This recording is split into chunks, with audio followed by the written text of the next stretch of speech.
que alegria, nós estamos na casa do Senhor e a gente está muito feliz porque, continuando todo o estudo da revista Milênio, nós estamos vendo com muita calma os momentos essenciais ali do Apocalipse, né? E nós estamos compartilhando o fato e, obviamente, a doutrina bíblica do reino de Deus. Ou seja, nosso amado Senhor e Salvador Jesus Cristo nunca deixou de reinar. Nosso amado Senhor e Salvador Jesus Cristo nunca deixou de estar literalmente no comando do universo e de todas as coisas. E a gente vem vendo isso desde o Velho Testamento. E é óbvio que, quando se entra na grande tribulação, todo mundo olha e diz, mas realmente Cristo está reinando até durante a grande tribulação? Irmãos, não há período de tempo nenhum em que o nosso Senhor deixe de reinar.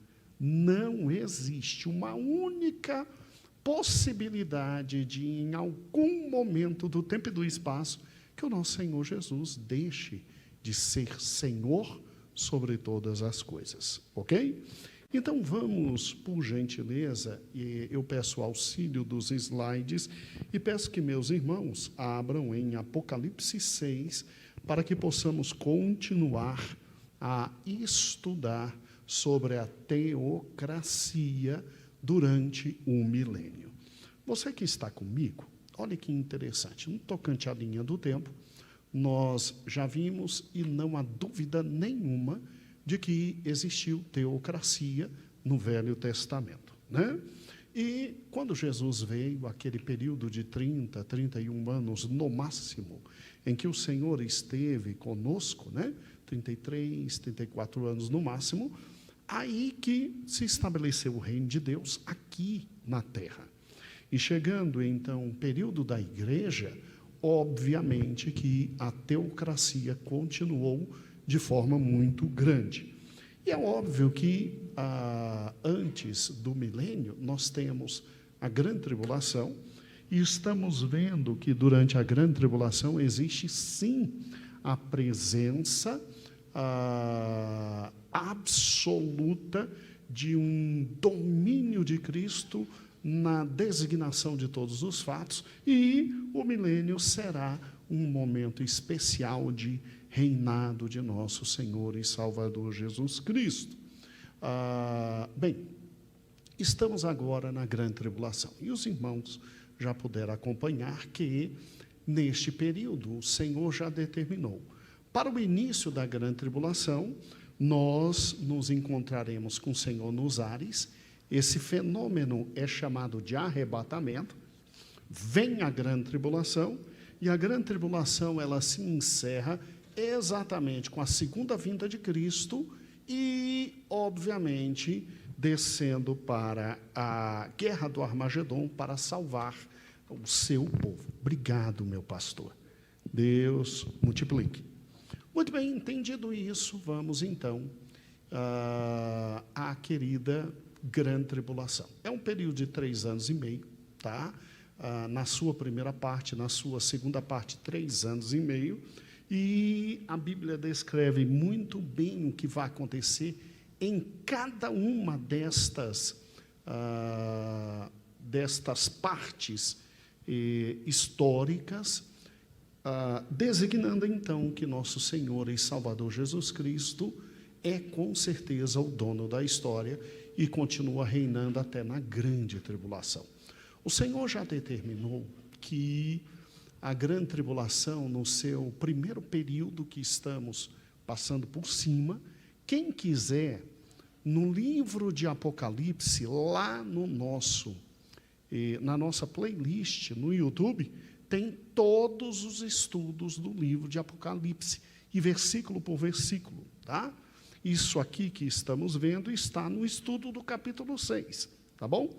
Aqui estamos passando rapidamente, e nesse primeiro período você tem os seguintes eventos: surgimento do anticristo, ascensão do anticristo, ele vai crescer e ter um domínio muito grande, e, obviamente, por fim, né, você tem o anticristo enfrentando todos esses detalhes. Se quiser tirar só um pouquinho, isso, obrigado, filho. Ele está representado no capítulo 6, exatamente por aquele cavaleiro ali, nós vimos, que está sobre um cavalo branco. As dificuldades que ele vai naturalmente enfrentar estão a partir do cavalo vermelho, que é a questão relacionada às guerras, né? O cavalo negro, que significa fome e crise econômica, e o cavalo branco, né? O cavalo amarelo, na verdade, que significa a morte consumindo um quarto da terra, sendo acompanhada pelo próprio inferno. Mas a palavra de Deus diz que o próprio Senhor Jesus Cristo permitiu que ele vencesse. Então, será um momento de grande dificuldade, mas de grandes vitórias do anticristo nesse momento. São vitórias tão extraordinárias, tão fantásticas, tão enormes, que a palavra do Senhor diz que ele vai ser confundido com o próprio Cristo. Vão lhe dar adoração, vão lhe dar honra, vão lhe dar poder, e se o Senhor permitir, nós não estaremos aqui. Mas, se de repente alguém que está me ouvindo passar por esse momento histórico, verá a miúde a história acontecendo e verá que Cristo realmente é dono de todos os fatos, né? Esperamos não estar aqui e não estaremos. Agora vamos juntos. Quando você tem o 5º e o 6º selo, nós fomos na aula passada até o 4º selo. O 5º e o 6º estão também em Apocalipse 6. Por gentileza, pegue Apocalipse 6, tá bom? E versículo 9 diz assim: e havendo aberto o 5º selo, vi debaixo do altar as almas dos que foram mortos por amor da palavra de Deus e por amor do testemunho que deram. E clamavam com grande voz, dizendo: até quando, ó verdadeiro e santo dominador, não julgas e vingas o nosso sangue dos que habitam sobre a terra? A cada um deles foi dada uma veste branca, e foi dito que repousasse ainda um pouco de tempo, até que também se completasse o número dos seus conservos e irmãos que haviam de morrer juntamente com eles. Então, olha que interessante o 5º selo. O 5º selo reflete um momento muito importante, que é esse grito destes que estão sob o trono, tá? Sob o trono. E que trono é esse? É o trono descrito no capítulo 4. Volte lá. Pode retirar a imagem, já coloque de novo. É o trono descrito no capítulo 4, tá? Que Apocalipse descreve como um trono muito grande, muito forte, cheio de detalhes absolutamente relacionados a cores, a glória, a poder e majestade, e que ali estava sentado o Senhor nosso Deus, e ao lado dele os 24 anciãos e os 4 seres viventes. E, de repente, João é introduzido nessa sala no céu, ele é levado para lá, e ele vê toda esta glória. E debaixo desse trono é que estão esses mártires do 5º selo. Mas, pastor, esses mártires são quem? Somos nós? Não. Nós estamos representados por esses 24 anciãos, nós somos a igreja, nós já estamos diante do Senhor, oferecendo a Ele nossas coroas e glorificando o nome dEle. Esses são aqueles que vão morrer durante a grande tribulação. Uai, mas vai ter morte durante a grande tribulação? Vai ter sim, mas a Bíblia diz aqui que eles vão morrer em razão da palavra, do nome do Cordeiro. Sim, Porque haverá uma pregação do Evangelho eterno de Deus de forma diferenciada durante a grande tribulação. A igreja não estará mais aqui, nós estaremos nos céus desde o capítulo 4. Então, no capítulo 6, quando estes aqui morrem, e aí tem uma visão mais detalhada sobre eles, lá no capítulo 7, versículo 9 em diante, aí você tem uma visão muito detalhada sobre eles. Eles são aqueles que são alcançados pela misericórdia de Deus, em razão da pregação e do testemunho de duas grandes testemunhas e dos 144 mil que são separados por Deus para exatamente evangelizarem nesse tempo. É muito interessante isso, quando você pega o capítulo 7, diz de forma muito clara, no início do capítulo 7, até o versículo de número 8, que o Senhor Deus vai separar 12 mil de cada tribo de Israel. Só não está aí a tribo de Dan. Pastor, por que não está a tribo de Dan? Assista o áudio, capítulo 7, lá da nossa playlist. Não faz isso, calma que aqui o objetivo é outro. Na playlist eu explico por que não está a tribo de Dan, tá? Mas é 12 mil de cada tribo, e o que é interessante é exatamente isso. São judeus que neste último momento têm acesso a uma revelação muito especial de Deus e pregam a palavra de Deus nesse momento. E em razão deles, uma multidão aceita o Evangelho eterno. É um evangelho muito interessante que é pregado aqui na grande tribulação. E você pode ouvir tudo sobre ele também lá na playlist do Apocalipse. O que é mais interessante é que nós temos também aqui a figura das duas grandes testemunhas. E essas duas grandes testemunhas, elas são dois grandes homens levantados por Deus, que há uma tentativa muito grande do anticristo, do falso profeta, de tentar matá-los, não consegue. Depois que eles realizam todo o seu trabalho, eles são mortos, e o trabalho deles é de acabar com o sossego dos pecadores na época aqui da grande tribulação. Porque preste atenção, à medida que o anticristo vai resolvendo tudo, eles vão olhando para o anticristo como o próprio Cristo. À medida que o anticristo vai assumindo poderes e melhorando a vida de todos, e levando todos à maldade, ao pecado, à vida devassa, nesse momento, o mundo então acredita em todos os valores do anticristo e tem um mover especial de Deus para trazer o mundo de volta ao verdadeiro evangelho e à graça de Deus. Ou então, o anticristo consumaria de forma muito mais rápida tudo aquilo que Deus já determinou sobre ele. Por isso que para eles entenderem o que está acontecendo, é necessário os 144 mil judeus, e a Bíblia é muito clara quanto a isso, não é a igreja, são judeus, e as duas testemunhas. Elas fazem milagres muito grandes, ninguém consegue contê-las. Aí Deus permite, morrem as duas testemunhas, existe uma festa muito grande, eles trocam presentes, porque as duas testemunhas morreram, porque incomodavam o mundo. Pedra no sapato do anticristo.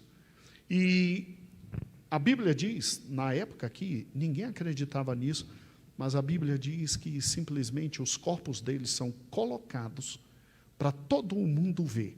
Lógico, hoje o sistema de transmissão de dados é rápido e absoluto. E todo mundo vai ver, todo mundo vai se alegrar com a morte dessas duas testemunhas, e 3 dias depois eles ressuscitam, e eles entram em desespero em razão disso. É fundamental entender esses 2 pontos. Por quê? Porque essa grande multidão aqui, que inclusive no 5º selo fala por cima delas, mas no capítulo 7, do versículo 9 até o querido versículo de número 17, fala muito mais sobre todos eles. Eles são produto de todo esse momento evangelístico fantástico final.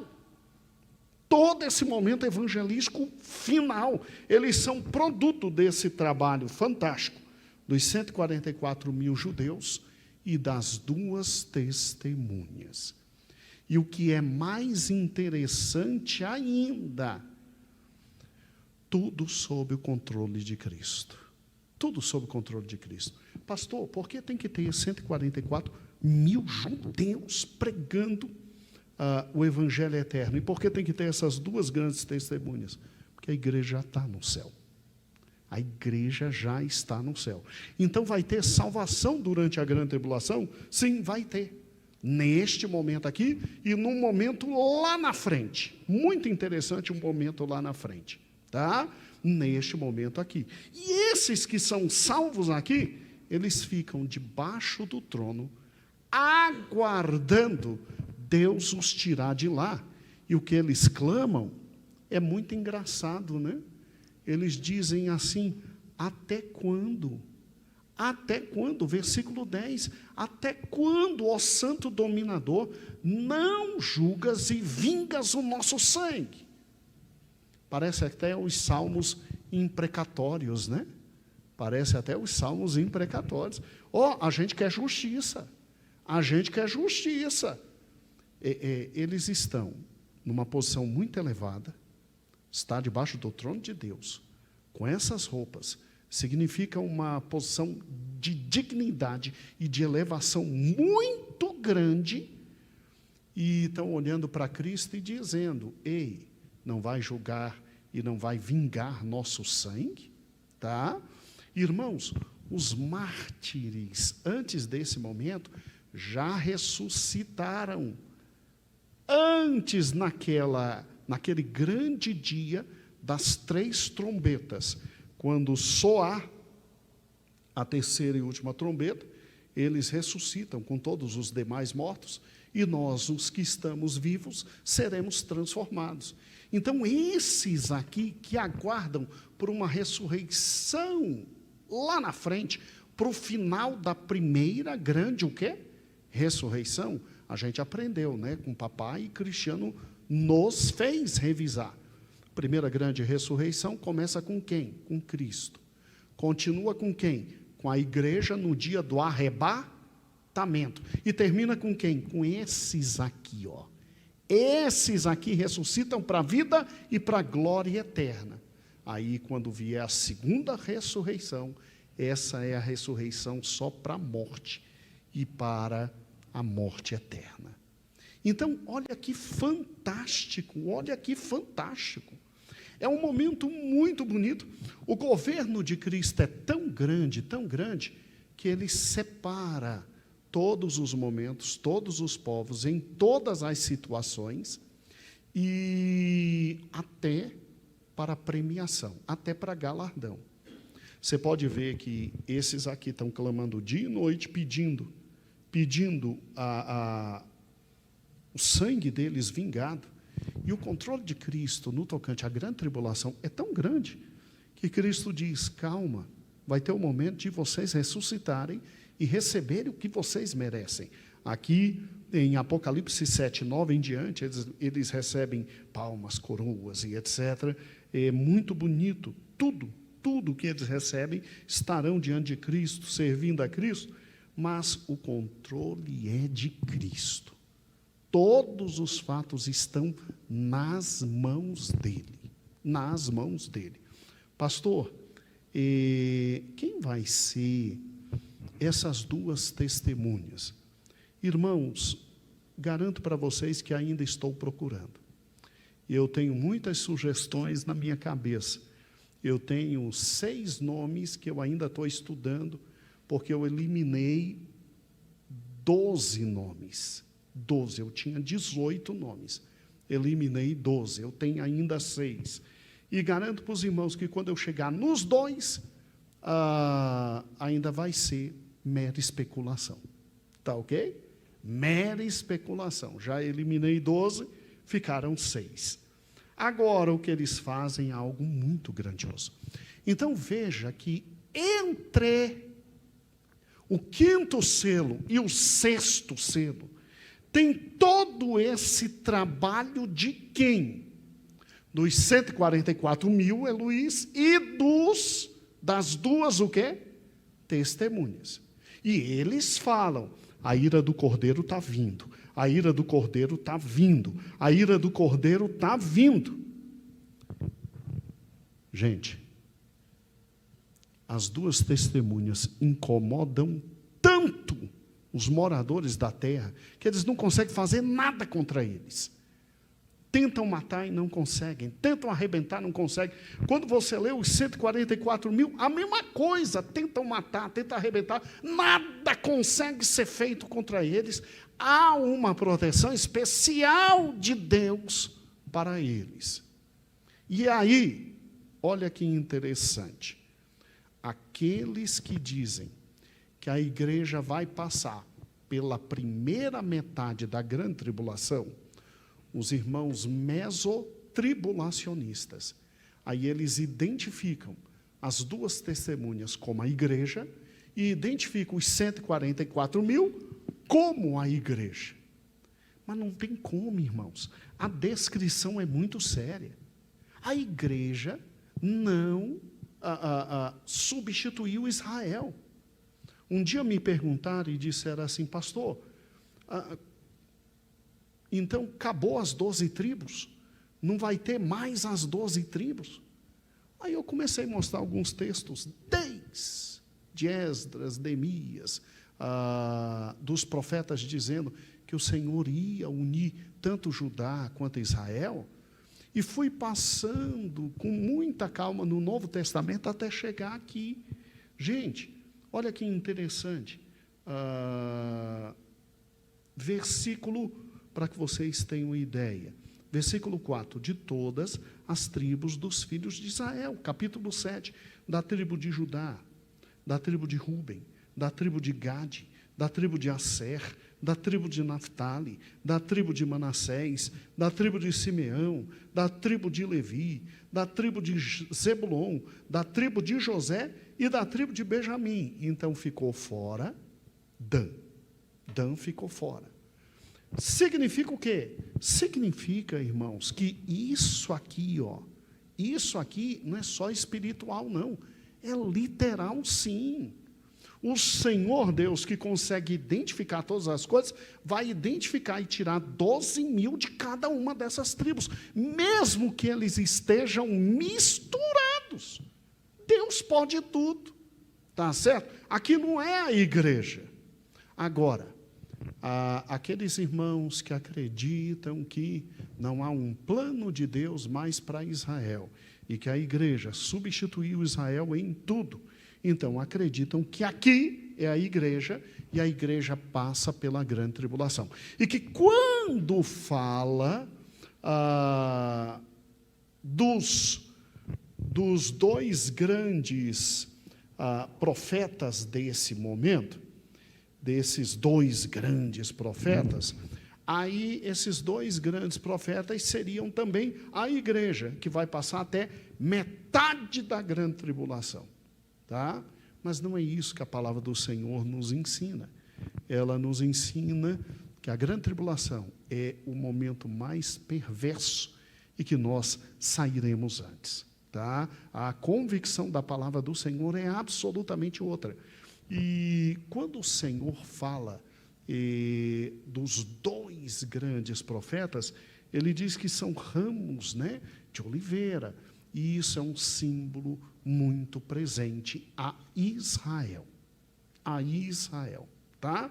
Então, haverá pregação do Evangelho eterno e um grande número de gente sendo salva aqui. Aí, entre o quinto e o sexto, ocorre tudo isso. Depois que simplesmente alcançarem a finalidade, os 144 mil e as duas grandes testemunhas, o que acontece, irmãos? Acontece algo muito bonito. Abra comigo o querido versículo no capítulo 6, o versículo de número 12. O versículo de número 12. E havendo aberto o sexto selo. Então, há uma pausa histórica, temporal, entre o quinto e o sexto. Havendo aberto o sexto selo, acontece tudo que os 144 mil disseram e tudo que as duas testemunhas disseram. A ira do Cordeiro está vindo, a ira do Cordeiro está vindo. E o povo sabe tanto disso, que quando eles morreram, que o anticristo consegue matá-los, o povo se sente aliviado. Mas, quando se abre o sexto selo, olha o versículo 12, olhei, e eis que houve um grande tremor de terra. O sol se tornou negro, como saco de silício, a lua se tornou como sangue, as estrelas dos céus caíram sobre a terra. Gente, é um cataclisma de natureza espantosa e jamais visto até hoje. Ninguém vai ficar sem saber. Por quê? Porque os 144 mil já anunciaram e as duas grandes testemunhas. Então, quando começar, todo mundo vai saber. É a ira do Cordeiro. É a ira do Cordeiro. E aí, olha a descrição no versículo 13. Estrelas caíram sobre a terra, como quando a figueira lança de si seus figos verdes, abalada por um vento forte. O céu retirou-se como um livro que se enrola, e todos os montes e ilhas foram removidos do seu lugar. Você está entendendo o tamanho do terremoto que aqui nós estamos tendo? E, versículo 15, não é gente pequena não, é gente alta. Os reis da terra, os grandes, os ricos, os tribunos, os poderosos, todo mundo morrendo de medo. Servo, livre, todos se esconderam nas cavernas e nas rochas das montanhas e diziam aos rochedos. O desespero é tão grande que aqui você tem a população buscando um suicídio. E eles diziam: cai sobre nós e esconde-nos o rosto daquele que está sentado sobre o trono e da ira do Cordeiro, porque é vindo o grande dia da sua ira, e quem é que pode subsistir? Veja que o trabalho dos 144 mil e das duas testemunhas foi muito bem feito. Muito bem feito. É um trabalho excepcional, porque na hora em que o sexto selo é aberto e tudo acontece, ninguém tem dúvida de que é a ira do Cordeiro. A ira do Cordeiro. E eles entram em desespero, eles buscam a morte, e eles têm certeza disso, absoluta certeza disso. Mas o que acontece? Você não pode esquecer do cavaleiro branco que imita Cristo e não é Cristo e saiu para vencer. Ele tem o seu poder dado pela antiga serpente, que é o dragão. Ele tem o poder dado a Satanás, e Deus concede a eles, nesse momento, a possibilidade de reorganização e a possibilidade de, alguma forma, não sei como, estarei vendo tudo de camarote, se o Senhor permitir, lá do céu. Nós estaremos vendo, mas eles têm a capacidade de, no meio de tudo isso, trazer de novo uma certa organização para a terra. Gente, o anticristo é fantástico. Porque lá na frente você vai ver anjos saem dizendo, não receba a marca dele. E a população xinga o Altíssimo e diz, nós queremos a marca. Então, é um momento histórico muito pesado. E aí vem o 7º selo. Vamos lá? Mas que ninguém que estará vivendo na grande tribulação poderá depois, diante do juízo de Deus,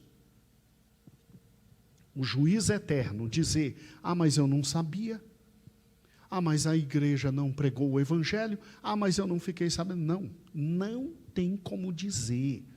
As marcas das duas grandes testemunhas, o que eles fazem, e o trabalho dos 144.000, são tão significativos, que a população, quando chega na abertura do 6º selo, a população sabe, de forma clara e inequívoca, que aquilo é a ira do Cordeiro, e eles sabem, não porque a igreja está, mas por causa dos 144.000 e das duas testemunhas. Então, ali, do 5º e 6º selo, o 5º selo, né, são os mártires que estão debaixo do trono, e o 6º selo foi a imagem melhor que eu achei para o 6º selo. Tá?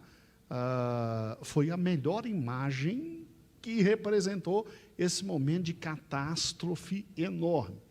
Eu não ia colocar uma outra imagem, porque poderemos ter crianças depois assistindo, e isso traz muita angústia, né? Ali a lua vermelha, sangue, né? E esse momento caótico. O que é o 7º selo, pastor? Bem, o 7º selo é muito interessante. A gente, quando abre o 7º selo, pode tirar a minha imagem, isso. A Bíblia diz assim, Apocalipse capítulo 8, tá? Porque o Apocalipse 7 é esse momento de pregação, esse momento de graça e muita gente sendo salva. E havendo aberto o 7º selo, fez-se silêncio no céu por quase meia hora. É um momento de muita referência. E vi 7 anjos que estavam diante de Deus. Estou lendo do versículo 1 até o 4. E foram dados 7 trombetas. Então, quando se abre o 7º selo, é para chamar 7 anjos, e cada um deles tem 7 o quê? Trombetas. Apocalipse 8, versículo 3 agora. E ouvi outro anjo e pôs-se junto ao altar, tendo incensário de ouro, e foi dado muito incenso para pôr com as orações de todos os santos sobre o altar que estava diante do trono. E a fumaça do incenso subiu com as orações dos santos, desde a mão do anjo até diante de Deus. E o anjo tomou o incensário e encheu de fogo do altar e lançou sobre a terra. E houve depois vozes, trovões, relâmpagos e terremotos. E os 7 anjos, que tinham as 7 trombetas, prepararam para tocá-las. A cena é dantesca. Você tem um anjo que traz toda uma coleção de orações, e quando derrama sobre a terra, você tem exatamente como que uma descrição, entre aspas, poética e metafórica, de todo o resultado das orações. Aqui estão todas as orações que pediam, Senhor, faz justiça. Senhor, realiza. Senhor, não deixa passar em branco. Senhor, vamos lá. O que está acontecendo? Porque essas orações caem sobre o mundo, trazendo para o mundo trovões, relâmpagos, terremotos. Irmãos, não existe uma única oração que o Senhor não responda. Não há uma única oração que o Senhor não responda. Talvez não responda na hora que a gente quer, talvez não responda do jeito que a gente quer, mas não há uma única oração que o Senhor não responda. Então, cuidado ao dobrar os joelhos. E aí vem os 7 anjos, que tinham 7 trombetas, e prepararam-se para tocá-las. Aí, a imagem é essa.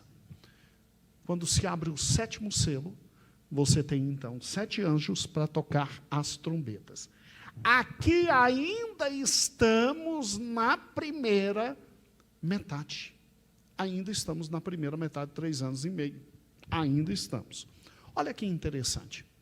Então, se você parar e pensar, como é que Cristo determinou todas as coisas para a grande tribulação? Primeiro, 7 selos são abertos.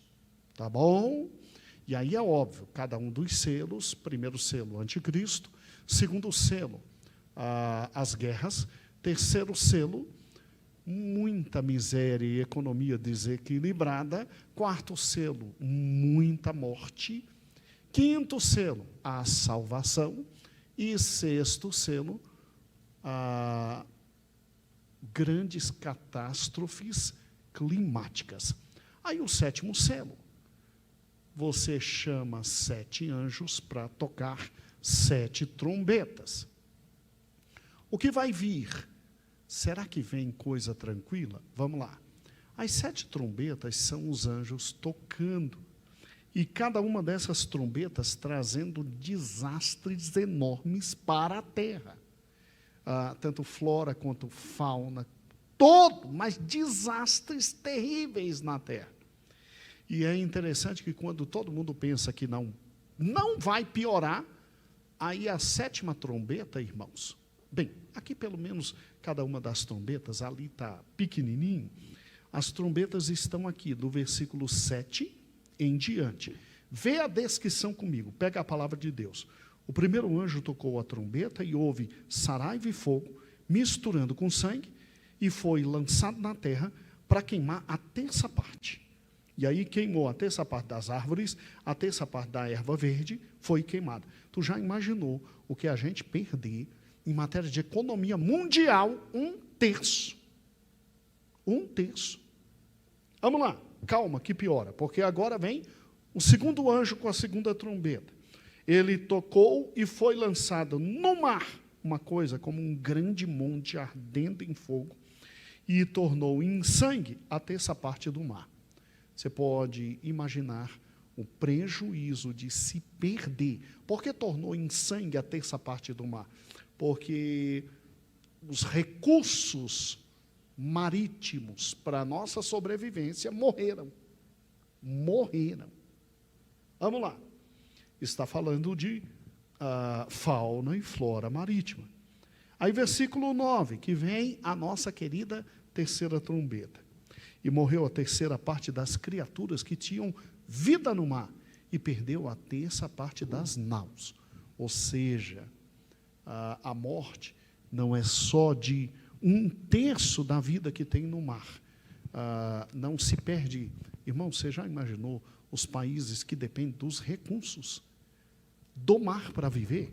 Isso aqui está trazendo um prejuízo na economia desse povo. E não é só isso, não. Naus são navios. Está falando da marinha mercante aqui, está falando da marinha comercial, está falando aqui da marinha que ganha dinheiro com as embarcações que ganham dinheiro com comércio marítimo.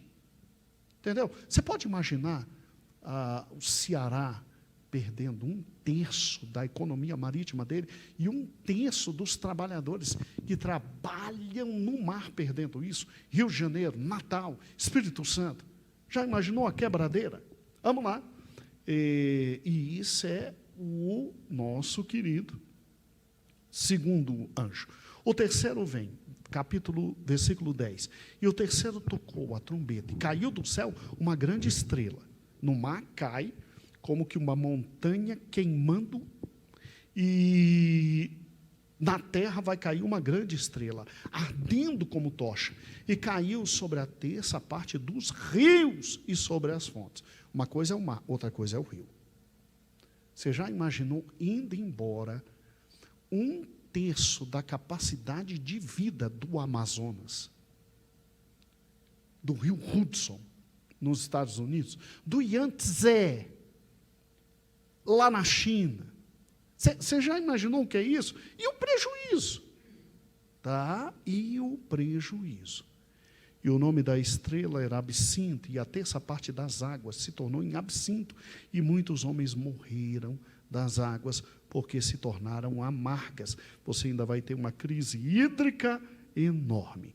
E aí, para variar, vem a quarta trombeta e o quarto anjo, e feriu agora a terça parte do sol, a terça parte da lua, a terça parte das estrelas, para que a terça parte delas se escurecesse e a terça parte do dia não brilhasse, semelhante à noite. Ou seja, vai ter algum fenômeno nos astros estrelares, e se a gente depende da lua para todo o ciclo, para inclusive crescimento de maré, diminuição de maré, produtividade na terra, o sol nem se fala, né? A gente não depende dele, sem ele não se vive. Se você tem um cataclisma desta grandeza e dessa dimensão, você vai ter problemas sérios naquela parte que ficou ainda para ser explorada pela agricultura, pela pecuária, por todas as possibilidades econômicas. Mexer em astros é exatamente isso. E aí vem, e para o Senhor Deus não deixar ninguém enganado, porque Deus não deixa, versículo 13, olhei e ouvi um anjo voar pelo meio do céu, dizendo, ai, ai, ai dos que habitam sobre a terra, por causa das outras trombetas e dos 3 anjos que ainda vão tocar. Ainda vão tocar. E, meu Deus, pastor, mas depois de um desespero tão grande como esse, depois de fatos terríveis como esse, por que tem que ter um anjo ainda dizendo, ai, ai de vocês, do que ainda vem? Não é do que ficou, é o que ainda vem. É para que ninguém se esqueça da ira do Cordeiro. Gente, isso aqui é a ira do Cordeiro. E o que é interessante é que, no meio dessa bagunça inteira, o anticristo é alguém tão extraordinário que ele consegue, no meio de tudo isso, ainda de alguma forma, reorganizar a economia, a política, a sociedade, e levantar nesse tempo a maior de todas as metrópoles, que é a grande Babilônia, que vai cair lá na frente, e aí o choro é muito grande quando cai esta grande Babilônia. Está entendendo? Vamos lá, aí vem os 3 ais que acabamos de ver, aí vem a quinta trombeta. Quinta trombeta está em Apocalipse 9. E aí, olha que interessante, o 5º anjo tocou a quinta trombeta, e viu uma estrela do céu caindo na terra, e foi dado a chave do poço do abismo, e abriu o poço do abismo, subiu fumaça, fumaça de uma grande fornalha, fumaça do poço, escureceu o sol e o ar, e vieram gafanhotos sobre a terra. Tá, pastor, gafanhoto para fazer o quê? Você se lembra que sobrou um pouquinho de terra, 2/3 para plantar? Adivinha o que esses gafanhotos vão fazer? Adivinha o que os escorpiões vão fazer? Tá? Vamos lá. Versículo 4. E foi dito que não fizessem dano à erva, nem a verdura alguma, nem a árvore alguma, mas somente aos homens que não têm na testa o sinal de Deus. Olha que loucura. E foi permitido que não matasse, mas por 5 meses se atormentasse, e o seu tormento era semelhante ao tormento do escorpião com fere um homem. E naqueles dias os homens buscarão a morte, não acharão, desejarão morrer, e a morte fugirá deles. Aí vem o aspecto dos gafanhotos, cabelo e etc. Pastor, eu queria tanto saber sobre isso. Pois é, está lá na playlist. Eu falo muita coisa interessante sobre isso aqui. E aí vem, obviamente, a 6ª trombeta. E tocou a sexta trombeta e ouviu uma voz que vinha dos 4 pontos do altar de ouro que estava diante de Deus, e dizia ao 6º anjo: solta os 4 anjos que estão presos junto ao grande rio Eufrates. Isso aqui são 4 anjos, irmãos, que estão presos desde que Satanás caiu, porque o poder destrutivo deles é muito grande. E esse é o momento em que eles são soltos. E aí foram soltos os 4 anjos que estavam preparados para a hora, dia, mês e ano, a fim de matarem a 1/3 parte dos homens.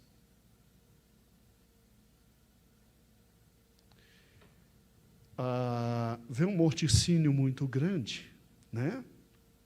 E uma guerra muito grande. Eles comandam exércitos para esse momento de morte. A aparência deles é terrível, está aqui do 17 em diante. E, bem, versículo 20. E os outros homens que não foram mortos por essas pragas não se arrependeram das obras das suas mãos, para não adorarem os demônios e ídolos de ouro, de prata, de bronze, de pedra, de madeira, que não podem ouvir, nem ver, nem andar. E não se arrependeram dos seus homicídios, das suas feitiçarias, nem das suas prostituições, nem das suas ladroices. Presta atenção. Ao mesmo tempo que Deus está derramando a sua ira, o anticristo cria um sistema de vida deliciosamente enganador e maligno, aonde todos os pecados chegam a uma potencialidade tão alta que, mesmo sabendo que é a ira do Cordeiro, esses homens não se arrependem, porque estão nesse sistema maravilhoso de vida que o anticristo cria. Então veja que, ao mesmo tempo que tem muita destruição, tem literalmente muita dor, muita angústia, muito sofrimento, mas de alguma forma o anticristo cria um sistema social, religioso, político, que faz com que, mesmo de olhos abertos, a população não se arrependa. Não se arrependa. Pastor, mas como é isso? Irmãos, para aqueles irmãos que dizem que a gente já vive no período da grande tribulação,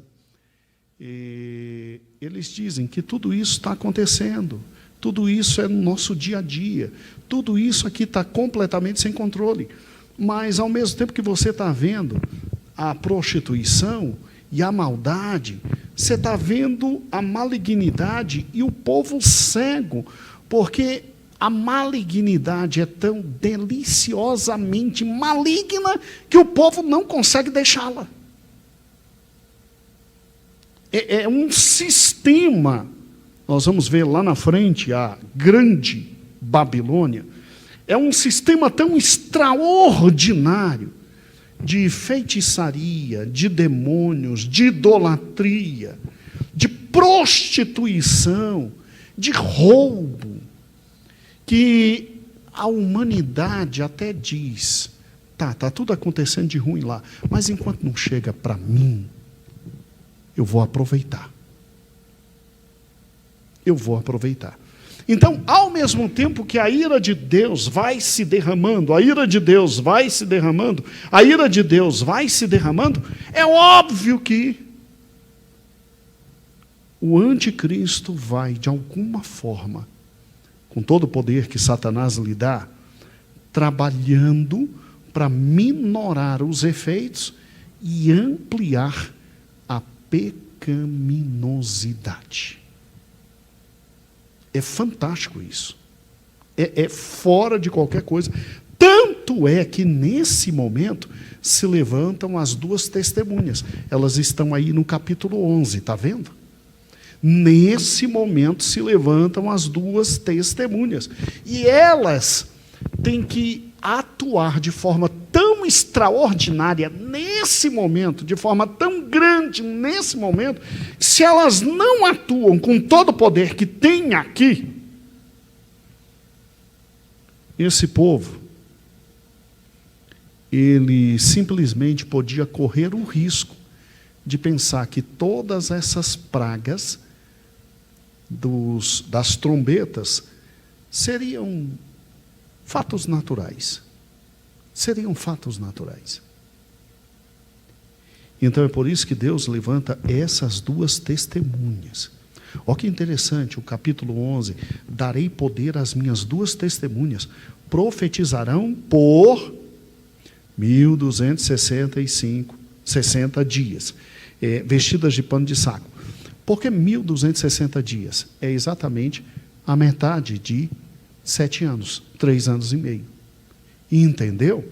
E aí, eu pessoalmente defendo que as duas testemunhas estarão atuando junto com os 144 mil durante esses 1265 dias. Tem irmãos que dizem que não. Primeiro são os 144 mil na época dos selos, das trombetas, aí as duas testemunhas. E a Luísa é interessante que, olha o poder que elas têm. Versículo 5, ninguém pode fazer o mal contra elas, da boca delas sai fogo devorador para os seus inimigos. Versículo 6, tem poder de fechar o céu, tem poder de dizer não vai chover, tem poder sobre as águas para converter em sangue. Eles têm um poder extraordinário.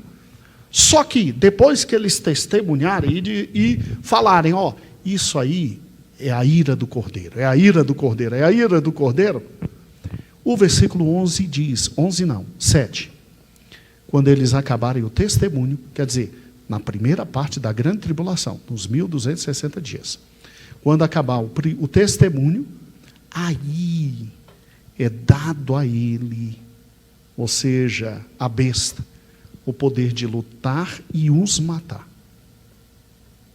Então, vamos lá. Para e pensa comigo. À medida em que tudo está acontecendo, e durante esse tempo, pessoas morrendo, mártires morrendo, pessoas morrendo, mártires morrendo, e pessoas normais morrendo por causa de todo o problema que está acontecendo. Vamos juntos. Se você parar e pensar, o anticristo é esse ser tão fantástico que no meio de tudo isso, ele sai para vencer e vai vencer porque Cristo deu, mas ele tem estratégias extraordinárias para, com o seu governo, sobrepujar o testemunho desses 144 mil e das duas testemunhas. De tal forma que no versículo 9 de Apocalipse 11 diz que homens de vários povos, tribos, línguas, o mundo, nações, verão seu corpo morto por 3 dias e meio. Tem que ser muito homem para anotar isso, né? Mas João estava anotando o que o mestre disse. E não permitirão que o corpo seja colocado em sepulcro. Por quê? Para humilhar os dois. E os habitantes da terra se regozijarão, se alegrarão, mandando presente um para o outro. Por quê? Porque é o momento da alegria, porque esses dois trouxeram muito problema na primeira parte da grande tribulação. E agora estão mortos. E aí, do nada, todo mundo vê. Versículo 11. O Espírito de Deus vindo. O Espírito de Deus entrando neles. Eles ressuscitando. Caiu grande temor sobre os que viram. Grande temor sobre os que viram. Agora, temor não significa arrependimento. Temor não significa arrependimento. Por quê? Porque tem que vir agora a 7ª trombeta. Versículo 15 do capítulo 11, escutem. E tocou o 7º anjo a 7ª trombeta. E aí tem aquele momento de graça, de louvor, de engrandecimento, de adoração. Versículo 19. E abriu-se no céu o templo de Deus, a arca do concerto. E vem vozes de trovão, e de grande saraiva, e de morte. E aí, olhe que interessante. Voltando lá, por gentileza, Davi, aonde nós paramos? Davi, onde nós paramos? Isso. Quando toca a 7ª trombeta, aí, irmãos, aí é fantástico. A 7ª trombeta,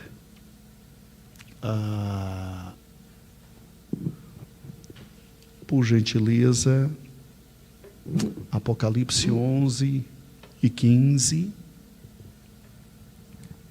E tocou o anjo a 7ª trombeta. Olha o que acontece.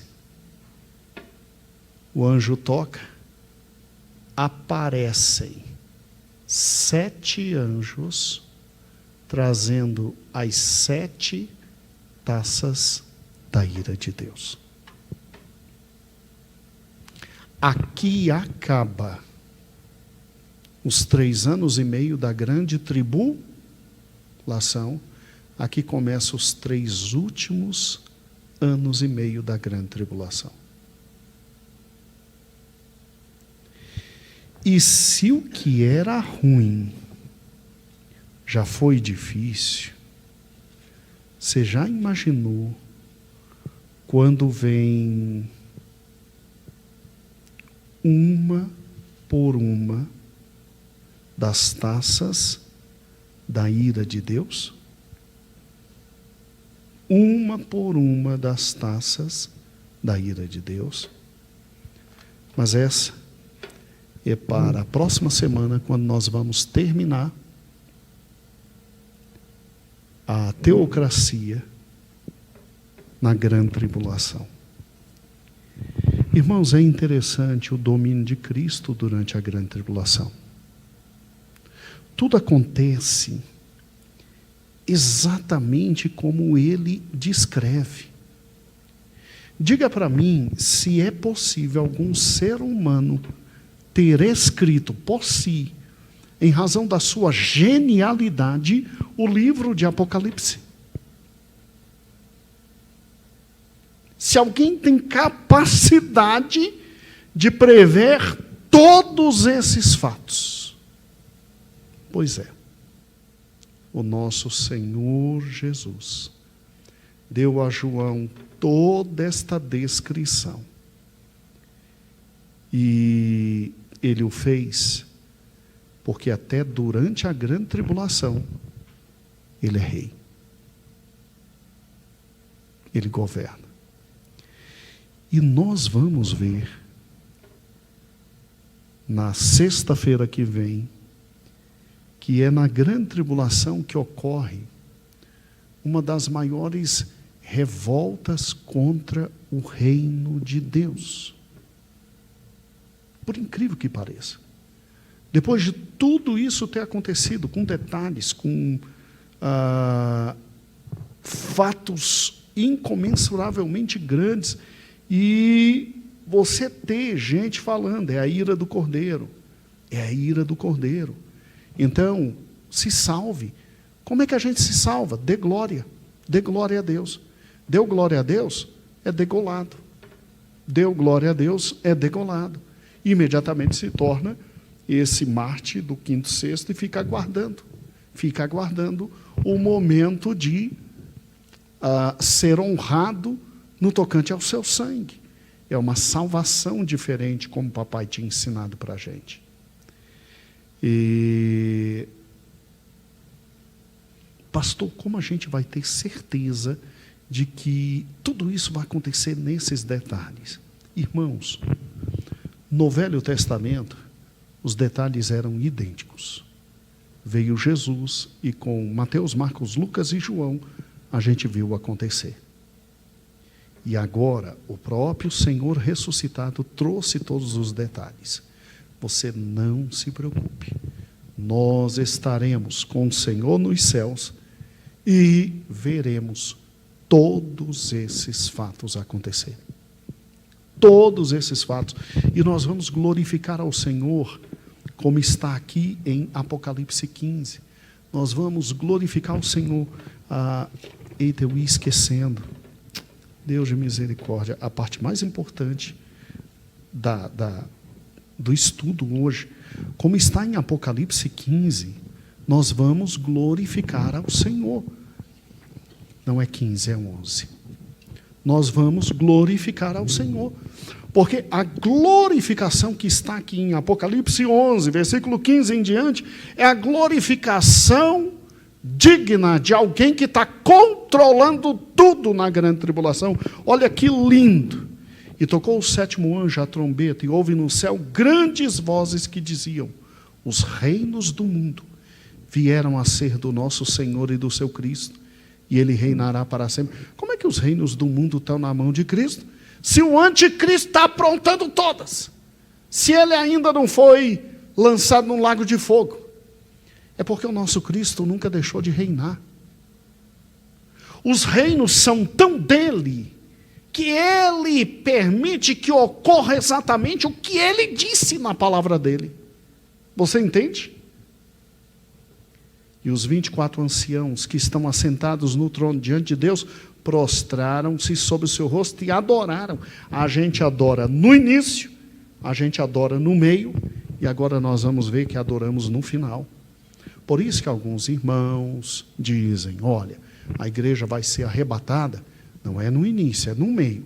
Porque na sétima trombeta, passou 3 anos e meio. Tá? E aí 3 anos e meio ainda vem. Aí eles dizem assim, os que são mesotribulacionistas, dizem: aqui, ó, agora é que a gente está adorando, então aquela visão lá do 4 se cumpre agora. Não! Nós já estamos adorando desde o início. E agora estamos adorando de novo. Por quê? Porque nós vamos ver tudo isso, irmãos, e vamos adorar o nosso grande Rei. E nós vamos dizer: graça te damos, Senhor Deus Todo-Poderoso, que és, que eras, e que há de vir, e que tornastes teu grande poder, e reinastes. E iraram-se as nações, e veio a tua ira, e o tempo dos mortos para que sejam julgados, e o tempo de dares o galardão aos profetas, seus servos e seus santos, e os que temeram o seu nome, a pequenos e grandes, e tempo de destruir os que destroem a terra. E abriu-se o céu, templo de Deus, e a arca do seu concerto foi vista no seu tempo. E houve relâmpagos e vozes e trovões, e terremotos e grande saraiva. Porque aqui embaixo tem relâmpagos, vozes, trovões e grande saraiva? Porque o que está vindo agora é a parte pior da grande tribulação. São as 7 taças da ira de Deus. Gente, o Senhor reina em toda a grande tribulação. O Senhor está sendo adorado no seu trono. Em Apocalipse 4, quando tudo começa, o Senhor está sendo adorado de novo aqui como Rei. Em Apocalipse 11, no meio da grande tribulação. E o Senhor será adorado no final, depois que tudo se consumar. Gente, a Bíblia é maravilhosa, né? Então, o que a gente tem que temer? Nada. Como é que a gente tem que viver? Confiante. Apocalipse não é livro para a gente ter medo, não. Apocalipse é livro para a gente amar e adorar o Senhor, porque é expectativa de todas as grandes coisas. Então, meu irmão, lembre-se de que você serve ao grande Rei, que domina todas as coisas e tem um poder tão extraordinário que até no momento mais difícil da terra, Ele está controlando cada um dos fatos. Isso se chama teocracia. E nós louvamos ao Senhor pelo seu grande poder. Senhor, meu Deus, muito obrigado pela tua palavra. Como tu és, Senhor, digno e maravilhoso. Tu és Deus, Deus de graça, Deus de misericórdia. Ó Senhor bendito, Senhor bendito.